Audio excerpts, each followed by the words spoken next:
Perkenalkan, nama saya Ahmad Sutiawan. Sekarang sebagai IT Supervisor di PT Baja Perkasa Sentosa. Awal saya masuk atau join ke BPS itu di bulan Juli 2021. Nah, itu awal BPS baru berjalan 1 tahun. Nah, saya masuk setelah 3 bulan atau 4 bulan di tahun 2022 awal. Tempatkan di posisi asli saya sebagai IT Support. Berjalan sekitar 1 tahun IT Support dengan job desk yang sebagai dukungan teknis, instalasi, troubleshooting, ya semacamnya lah itu. Sekitar 1 tahun menjadi IT Support, mungkin secara job scope naik menjadi IT spesialis, IT spesialis staff lah. Itu job desknya lebih luas lagi. Itu di tahun 2023 itu naik jadi IT senior staff dengan job desk yang lebih kompleks, tentunya menangani seluruh kebutuhan IT di PT BPS, dari entah itu dari desain, dari dukungan teknis, udah mulai in charge ke project juga, implementasi project, dan ada juga keamanan data. Nah, dari situ mungkin sampai 1 tahun, di pertengahan 2024 manajemen mengangkat saya jadi IT Supervisor, tentunya dengan job desk yang lebih luas lagi, scope yang lebih luas lagi, meliputi yang pertama tetap dukungan teknis dalam artian memanage tim. Saya punya tiga orang tim, satu itu untuk segmen dukungan teknis IT support, yang satu lagi untuk desain, yang satu lagi administrasi IT. Di IT supervisor ini job scope saya lebih ke manajerial, yaitu manajemen infrastruktur, manajemen tim, terus manajemen dan implementasi project, integrasi sistem, dan juga ya masih ada dukungan teknis juga.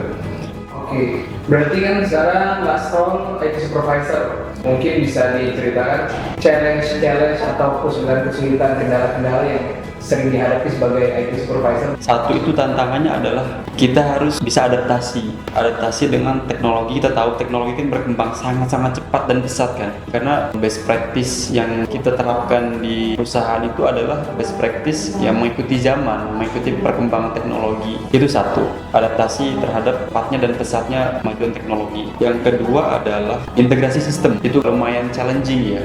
Integrasi sistem itu contohnya kita existing udah ada beberapa ERP, ada SAP, ada Accurate, dan beberapa ERP buatan kita sendiri.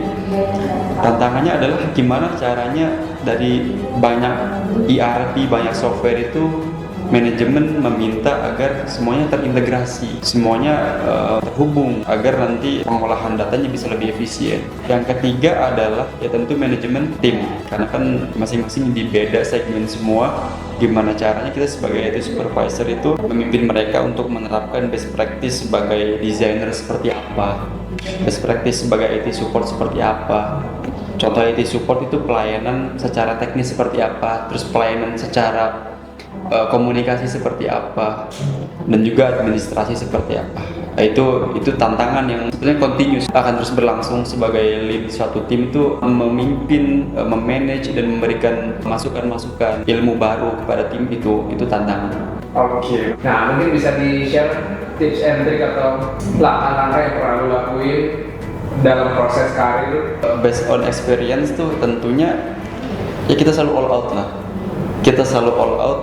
Akan setiap tugas yang diberikan manajemen kita all out, kita kasih yang terbaik dengan deadline sesingkat mungkin. Pastinya manajemen pun akan memberikan apresiasi yang terbaik juga. Dan salah satu tips agar kita bisa survive, bisa benar-benar bisa mengimbangi atau memenuhi segala kebutuhan manajemen kepada kita, salah satunya ikuti course.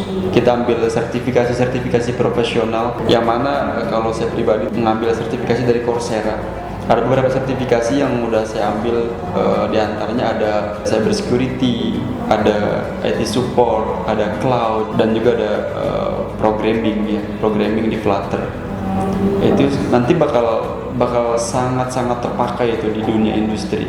Dengan kita mengikuti sertifikasi dan kita lolos, tentunya kita akan mempunyai skill set yang lebih mumpuni kan, dan itu akan berguna untuk memenuhi semua kebutuhan perusahaan. Oke, menarik. Best part untuk jadi BPS, boleh persoalan fasilitas, boleh persoalan mungkin ini koordinasinya mungkin, apapun bebas. Pertama, jenjang karir di BPS ya sudah saya uraikan tadi, dari yang admin sekarang jadi supervisor, itu udah menandakan bahwa manajemen dari BPS sangat memperhatikan jenjang karir karyawannya. Yang kedua, fasilitas, ada gym, ada court, ada beberapa fasilitas lain yang bisa digunakan oleh karyawan. Itu sangat-sangat memadai untuk kerja di PT BPS ini. Yang ketiga adalah apresiasi manajemen. Jadi semua kinerja yang kita berikan kepada perusahaan itu sangat-sangat diapresiasi oleh manajemen. Dari tiga itu sudah sangat menguatkan buat saya pribadi kenapa enjoy kerja di BPS.